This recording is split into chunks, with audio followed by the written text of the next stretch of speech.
Hello everyone, आज है 25 जनवरी और आज इस वीडियो में हम बात करने जा रहे हैं यस बैंक के बारे में। 18 रुपये का शेयर है, 1% का फॉल देखने को कल हमें मिला था और आज इसके नतीजे आ चुके हैं। हालांकि आज मार्केट क्लोज है सैटरडे के चलते, और बात करेंगे जो रिजल्ट्स आए हैं उसके बारे में और उस नतीजे का क्या असर देखने को मिल सकता है जब मंडे बाजार खुलेगा उसके बारे में। लेकिन उससे पहले अगर आपने अभी तक चैनल को सब्सक्राइब नहीं किया है तो प्लीज़ अभी इसे सब्सक्राइब कर लीजिए, क्योंकि आगे भी बहुत सारे वीडियोस हैं जो आपको काफ़ी ज़्यादा हेल्प करेंगे।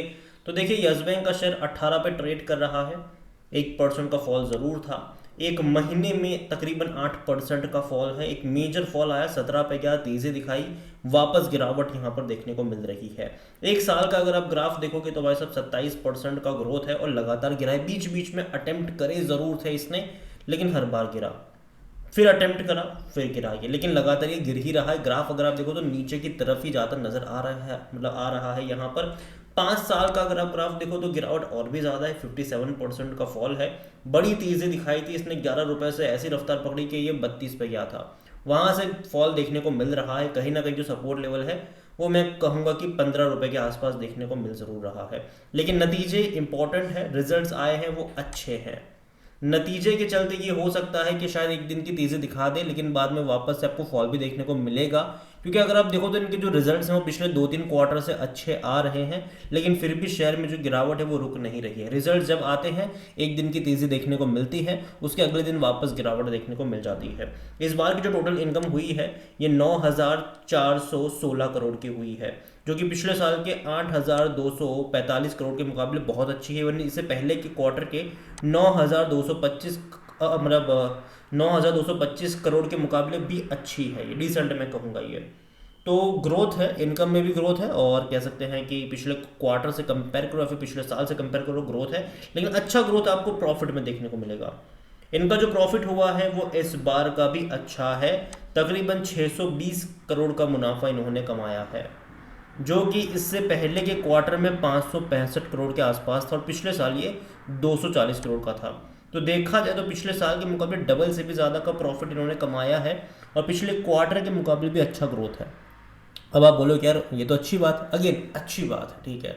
नंबर्स अगर आप देखोगे तो इनके लास्ट सितंबर के भी बहुत अच्छे थे। उसके चलते हुआ ये था कि नतीजे के अगले दिन यहाँ पर तेज़ी देखने को मिली थी। 5% का ग्रोथ दिखाया था इस बैंक ने, लेकिन उसके अगले ही दिन वापस से गिरावट का दौर शुरू हो चुका था।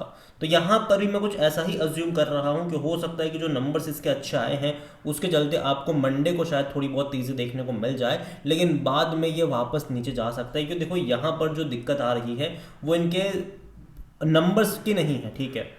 दिक्कत है भाई साहब एग्जिट को लेकर। जिस एसबीआई ने इसको बचाया था वो एग्जिट चाहता है यहाँ से, ठीक है, निकलना चाहता है, बेचना चाहता है। कोई बड़ा प्लेयर आ नहीं रहा है यहाँ पर। कौन सी वैल्यूएशन के ऊपर एग्जिट होगी, कौन सी वैल्यूएशन के ऊपर कोई खरीदा, ये मतलब कोई खरीदेगा, ये सवाल है। हालांकि इनके एनपीए में भी सुधार हो रहा है, ऐसा नहीं कि नहीं है। इनका जो ग्रोस एनपीए है वो 1.60% का है, जो कि पिछले साल के 2% के मुकाबले डिसेंट है, इंप्रूवमेंट है। हालांकि इससे पहले के क्वार्टर में भी उतना ही था, तो उसके मुकाबले अगर आप देखो तो थोड़ा सा बढ़ा भी है, ठीक है, उसके मुकाबले तो।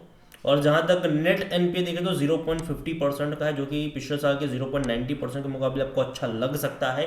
इससे पहले के क्वार्टर के मुकाबले हल्का सा इंप्रूवमेंट मैं कहूँगा कि देखने को मिला है।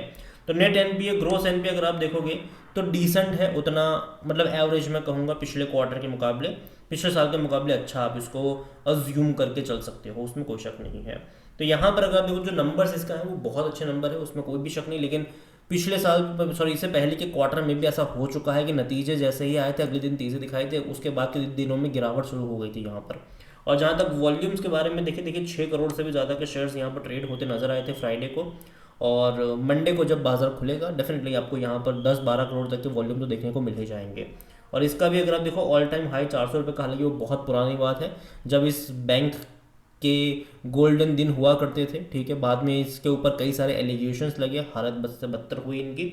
मार्केट कैप इसका 57,000 करोड़ के आसपास देखने को मिल रहा है। तो कुछ देखने में लगता है पेनी स्टॉक, लेकिन एक्चुअली में मार्केट कैप ज़्यादा होने की वजह है कि बहुत सारे शेयर्स की यहाँ पर डंपिंग हुई है। आप समझिए इस चीज़ को कि यस बैंक जब बर्बाद हो रहा था, डूब रहा था, तब इस बैंक को बचाने के लिए एसबीआई और कई सारे बैंक्स आए थे और सबने 10 रुपये के भाव पर इक्विटी खरीदी थी और कुल मिलाकर 10,000 करोड़ रुपए रेस करे थे। उसका मतलब ये है कि 1,000 करोड़ शेयर और इन्फ्यूज़ करे गए थे।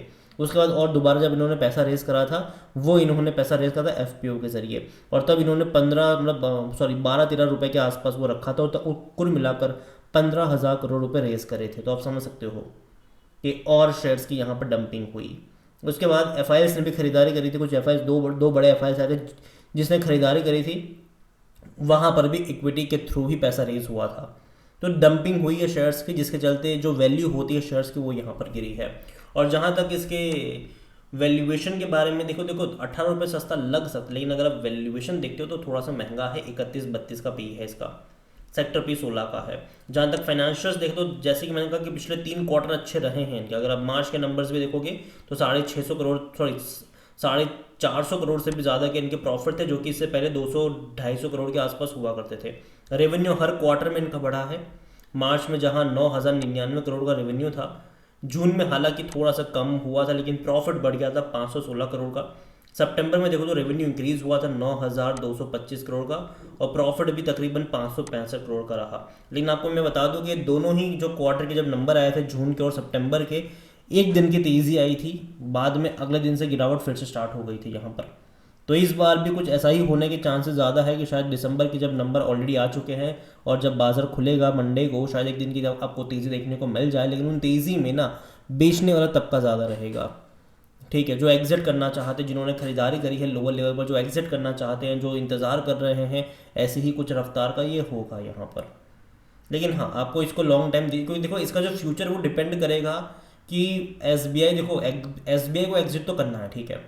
अब एसबीआई अगर एग्जिट करेगा तो खरीदेगा कौन, ठीक है। अब खरीदने में अगर कोई अगर कोई विदेशी कोई होता है तो आरबीआई उसको अलाउ करेगा कि नहीं, वो सबसे बड़ा दिक्कत आएगा यहाँ पर। इंडियंस अगर अगर इंडियन प्लेयर खरीदारी करता है तो वो किस वैल्यूएशन के ऊपर करेगा और वो कितना बड़ा नाम है, वो भी यहाँ पर मैटर करता है।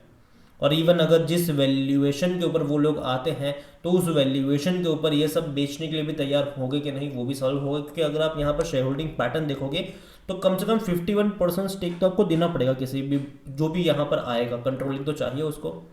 तो यहाँ पर उतना स्टेक है ही नहीं। अगर आप यहाँ पर देखोगे तो डोमेस्टिक के पास अगर आप देखो तो 38.10% का स्टेक है। अब इस डोमेस्टिक में भी अगर 51% नहीं हो रहा है, ठीक है, सारे बैंक्स का मिला भी दोगे ना, कि देखो एसबीआई के पास मुश्किल से यहाँ पर 23-24% का ही स्टेक है, ठीक है। बाकी का बैंक वगैरह का मिलाकर कुछ 32-33% बनता है, और मतलब सॉरी 34 के कुछ बनता है। बाद में आपको एफ से लेना पड़ता है, ठीक है। अब वो भी अग्री करेंगे कि नहीं, वो दिक्कत हो गई यहाँ पर। तो ये चीज़ें उनके ऊपर डिपेंड करेगी लॉन्ग टर्म के लिहाज से। शॉर्ट टर्म में तो यही होगा कि ऐसा अच्छे नंबर्स आए, तेज़ी आ जाएगी, ठीक है। बाद में फिर से अप्स एंड डाउन्स यहाँ पर चलते रहेंगे, प्रॉफिट टेकिंग हर बार आती रहेगी। जब भी ये 20-22% की तेज़ी जब भी दिखाएगा, ये एक प्रॉफिट टेकिंग साथ में आपको देखने को मिल भी जाएगी। और यही कहूँगा मैं आपसे कि नज़र रखिए यस बैंक के ऊपर। नंबर अच्छे आए हैं, कोई शक नहीं है उसमें, लेकिन नंबर अगर आप देखो तो इससे पहले के 2 क्वार्टर के भी अच्छे थे, लेकिन फिर भी उसके बाद एक दिन की तेज़ी के बाद हर बार फॉल देखने को मिला है। तो कुछ ऐसा ही मैं आगे भी एक्सपेक्ट यहाँ पर कर रहा हूँ। अगेन ये मेरा पर्सनल ओपिनियन, ठीक है, कोई भी इन्वेस्टमेंट एडवाइस नहीं है। ये वीडियो को यहीं पे एंड करता हूँ। पसंद आया हो तो लाइक करो, शेयर करो, चैनल पर पहली बार है तो प्लीज़ सब्सक्राइब करो। यस बैंक के बारे में आप क्या सोचते हैं वो भी आप मुझे कमेंट में लिख के बता सकते हैं। Thank you.